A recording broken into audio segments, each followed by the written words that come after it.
Tidal.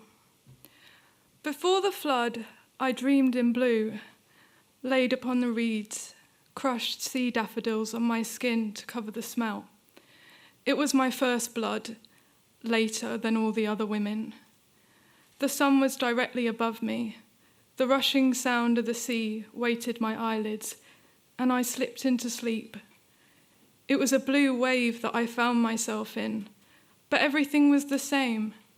My hut was on the seabed. My mother was pressing our clothes against sun-hot rocks. My little brother shook a crab above his head, and my father led the goats over a ridge in the sand where a shoal shivered like one whole fish, each one a silver scale. When I woke, I told my sister. Aya's black eyes peeped through her hair. "Don't tell Mother," she said. She had said it before. Mother thought all things were prophecies and fell for all swindlers looking to prey on those that had lost somebody. She even listened to the madman, Noah, who paced from the shore to the village and got his poor wife to count his footsteps. "It is just a dream from your blood," Aya said. "I get strange ones too." Did you know that there are people that believe that the moon controls the tides, that the moon fills with water and then empties out? They are the Yolngu people of what will be called Australia many thousands of years from now. "Australia," I said, curling the strange sounds on my tongue. My sister scrunched up her nose. "What's that?" I closed my eyes again, this time from the aches, all up my thighs like talons. I let out a long breath. "People here believe that the moon moves feminine blood. That must have been what Aya meant. When you bleed, you dream of water." My relief did not last long, for that night, as the darkness was swallowing the sun whole, I dreamed again.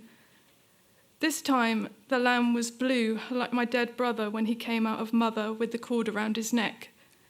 He lay in the cave where the jujube grew, hidden by pebbles my sisters collected, while I traced lines through grandmother's dried skin. The blue wave came in silence and battered through the pebbles and the tree and the huts below, as though the land had scooped it up, as though our village were the Yolngu moon supping on the sea and becoming full from it. When the wave enveloped me, there was no shoal or ghost brother waving a crab or mother. Everything was in pieces, including me. "You were crying," Aya said. Beside her, my older sister Hannah groaned.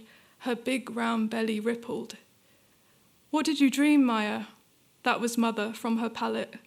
She was waiting for a prophecy to tell the village. Some of them came to me on knees to ask their fortune. "Did you know there is a time when women will be gathered up together and set alight? Thousands of years from now.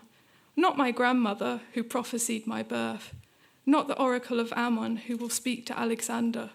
And not Mary the Apostle, who will spread the word. This will be much, much later, when men know all about the shape of the earth and the movements of stars and the workings of the universe." "Of the flood, Mother," I answered. I felt her snap upwards. "You must go to Noah." What an unpleasant idea. The man smelled. "Who?" I said, feigning sleepiness, and let out a snore. But when I closed my eyes, I saw blue again.